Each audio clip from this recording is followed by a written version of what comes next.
చిత్తూరు జిల్లా కుప్పంలో నూతన పింఛన్లను జిల్లా తెలుగుదేశం పార్టీ అధ్యక్షుడు షణ్ముఖరెడ్డి లబ్ధిదారులకు అందించారు. కుప్పం మున్సిపల్ పరిధిలోని కొత్తపేటలో నూతన పింఛన్లను చిత్తూరు జిల్లా తెలుగుదేశం పార్టీ అధ్యక్షుడు Shanmukha Reddy, PKM UDA chairman doctor Suresh Babu తదితరులు పంపిణీ చేసినటువంటి అంశం.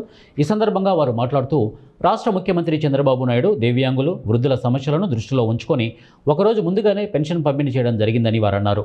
ప్రజలందరూ కూటమి ప్రభుత్వ హయాంలో సంతోషంగా ఉన్నారని అన్నారు. అనంతరం లబ్ధిదారుల సమస్యలను అడిగి తెలుసుకున్నారు.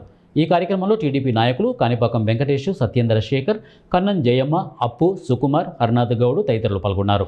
ఆ జగన్మోహన్ రెడ్డి చేసినటువంటి అరాచకాల్ని ఈరోజు సమపాలనలో పూడ్చుకుంటూ ఎక్కడా కానీ డివిజనైజ్ చేయకుండా ఈరోజు అభివృద్ధిని, సంక్షేమాన్ని సమపాలనలో చూసుకుంటూ ఈ రాష్ట్రంలో దాదాపు 64 లక్షల మందికి పెన్షన్లు పెంచి, అంటే గతంలో దాదాపు 54 లక్షలు ఉన్నటువంటి పెన్షన్ని ప్రభుత్వం అధికారంలోకి వచ్చిన తర్వాత నిష్పక్షపాతంగా పార్టీలు చూడాల, మతం చూడాల, కులం చూడాల, ప్రాంతం చూడాల, ఎవరిని ఉద్దేశపూర్వకంగా చూడకుండా సమపాలనలో చూసి ఈరోజు ఈ దేశంలోనే సంక్షేమంలో నెంబర్ 1 రాష్ట్రంగా తీర్చిదిద్దినటువంటి నాయకుడు నారా చంద్రబాబు నాయుడు గారు.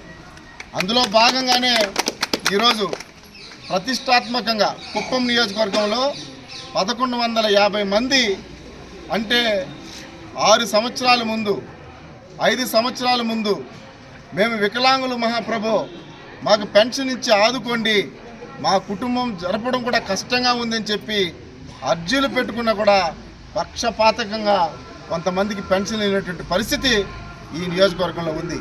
కానీ దాన్ని గుర్తించాం. ఈరోజు గుర్తించిన పిదప స్పెషల్ డ్రైవ్ తీసుకొని, అంటే నెల ముందు కార్యక్రమం చేసినప్పుడు బాబు గారికి మా నాయకులు చేసినటువంటి వినతిని కానీ, ప్రజలు చేసుకున్నటువంటి అర్జీలు కానీ పరిశీలించి ఈ నెల 1150 మందికి పెన్షన్ ఇచ్చి వారి కుటుంబంలో ఒక పెద్దన్నగా ఉన్నటువంటి నాయకుడు నారా చంద్రబాబు నాయుడు గారు.